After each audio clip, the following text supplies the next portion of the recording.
Hello guys, നമ്മുടെ ചാനലിലേക്ക് സ്വാഗതം. നമ്മുടെ ഈ ചാനലിലെ ഉദ്ദേശം എന്ന് പറഞ്ഞാൽ വിൻറ്റേജ് കാറുകൾ എക്സ്പ്ലോർ ചെയ്യുക എന്നുള്ളതാണ്. അപ്പോൾ ഇന്ന് നമ്മൾ കാണാൻ പോകുന്നത് ടാറിൻ്റെ വല്യപ്പൻ എന്ന് വിശേഷിപ്പിക്കാവുന്ന MM540 ആണ്.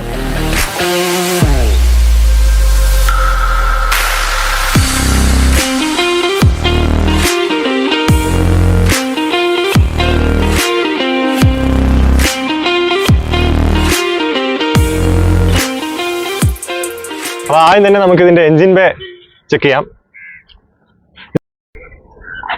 അപ്പോൾ ഇതിൽ വരുന്ന എൻജിൻ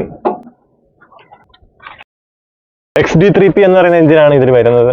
അതായത് 2005 മോഡൽ ബലോറ GLX എന്നൊക്കെ പറയുന്ന വണ്ടിയിൽ വരുന്ന സെയിം എഞ്ചിനാണിത്. മൊത്തത്തിൽ ഈ വണ്ടിയുടെ കമ്പോണൻസ് ഞാനൊന്ന് പരിചയപ്പെടുത്താം. ഇത് നമ്മുടെ എല്ലാവർക്കും അറിയാവുന്ന ഹോണാണ്. ഈ വണ്ടി ശരിക്കും പവർ ബ്രേക്ക് പവർ ക്ലച്ച് ഒന്നും അല്ല, പക്ഷെ നമ്മളിതെല്ലാം ആക്കിയതാണ്. അപ്പോൾ ഇത് നമ്മുടെ പവർ ബ്രേക്കിന്റെ ബൂസ്റ്ററാണ് ഇരിക്കുന്നത്. ഇത് ക്ലച്ചിന്റെ, ഇത് ഞാൻ പറഞ്ഞത് നമ്മുടെ എഞ്ചിൻ XD3P എഞ്ചിൻ, നമ്മുടെ ഓൾട്ടർനേറ്റർ, ഇത് എയർ ഫിൽറ്റർ.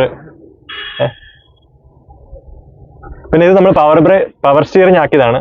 ശരിക്കുള്ള ഇതിന്റെ സ്റ്റിയറിംഗ് പവർ സ്റ്റിയറിംഗ് വരാറില്ല, പക്ഷെ നമ്മളിത് പവർ സ്റ്റിയറിംഗ് ആക്കിയതാണ്. സാധാരണ ഈ 545 പവർ സ്റ്റിയറിംഗ് ആക്കുന്നവർ ബലോറയുടെ സ്റ്റിയറിംഗ് ആണ് കയറ്റാറുള്ളത്. നമ്മൾ ഇതിലെ സുമോയുടെ പവർ സ്റ്റിയറിംഗ് ആണ് കയറ്റിയിരിക്കുന്നത്. ഈ നമ്മുടെ ഹെഡ്ലൈറ്റ് വരുന്നത് സാധാരണ ഹാലജൻ ലൈറ്റ് തന്നെയാണ്. പിന്നെ ഇതാണ് നമ്മുടെ വണ്ടിയുടെ ഇൻഡിക്കേറ്റർ. ഇത് പാർക്ക് ലൈറ്റ് ആണ്.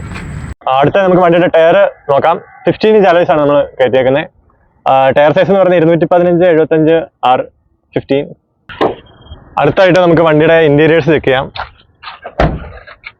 അപ്പോൾ നമ്മൾ ഇന്റീരിയറിലേക്ക് വരുമ്പോൾ നമ്മൾ ആദ്യം തന്നെ ശ്രദ്ധിക്കുന്ന കാര്യം, സാധാരണ ജീപ്പിലൊക്കെ നിങ്ങൾ കാണാറുള്ള പോലെ സാധാരണ ജീപ്പിലൊക്കെ ഇവിടെ 2 ഗിയറാണ് വരാറുള്ളത്. ഇതിനൊരു ഗിയർ ഉള്ളതെന്ന് നിങ്ങൾ ശ്രദ്ധിക്കും.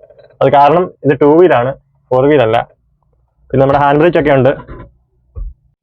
ഒരു പഴയകാല ടച്ചുള്ള ഒരു ഇന്റീരിയർ ആണ്. 5 മീറ്ററുകൾ, സ്പീഡിന്റെ, ടെമ്പറേച്ചർ, ഫ്യൂവല്, ഓയിലിന്റെ പ്രഷറിന്റെ, പിന്നെ ബാറ്ററി ആംബിയറിന്റെ. സ്റ്റിയറിംഗ് വീൽ ഡിസൈൻ നമ്മുടെ പഴയ മഹീന്ദ്രയുടെ എല്ലാം തന്നെ സ്റ്റിയറിംഗ് പഴയ ഇതാണ്. പിക്കപ്പിലൊക്കെ കാണുന്ന പോലത്തെ സ്റ്റിയറിംഗ് ആണ്. അപ്പോൾ നമ്മുടെ ഇന്റീരിയറിൽ വരുമ്പോൾ നമുക്ക് ഒരു പാസഞ്ചർ ലൈറ്റ് മുകളിൽ കൊടുത്തിട്ടുണ്ട്. പിന്നെ സീറ്റിംഗ് മേജറിനൊക്കെ ഉള്ള പോലത്തെ 2 ബക്കറ്റ് സീറ്റും പുറകിൽ 2 ജമ്പ് സീറ്റുമാണ് വരുന്നത് സൈഡിലോട്ടുള്ള. അപ്പം കൂടുതൽ ആൾക്കാരെ ക്യാരി ചെയ്യാൻ പറ്റും എന്നുള്ളതാണ് ഒരു അഡ്വാൻറ്റേജ്. അപ്പോൾ നമ്മുടെ ഡോറ് ആ ഒരു പഴയ വണ്ടിയുടെ ഒരു ഫീൽ വരുന്ന വിൻറ്റേജ് ടൈപ്പ് ഡോർ തന്നെയാണ് വരുന്നത്. പവർ വിൻഡോ ഒന്നുമല്ല, മാനുവൽ വിൻഡോ ആണ്. സെൻട്രൽ ലോക്കിംഗ് ഇല്ല. ഒരു വിൻറ്റേജ് ഫീൽ വരുന്ന ഡോർ തന്നെയാണ്. സ്റ്റാർട്ട് ചെയ്ത് ഓടിച്ച് നോക്കാം. ഇതിന് ഹീറ്റർ ഉണ്ട്, 5 സെക്കൻഡ്. അത് കഴിഞ്ഞിട്ട് നമ്മൾ സ്റ്റാർട്ട് ചെയ്യുന്നത്.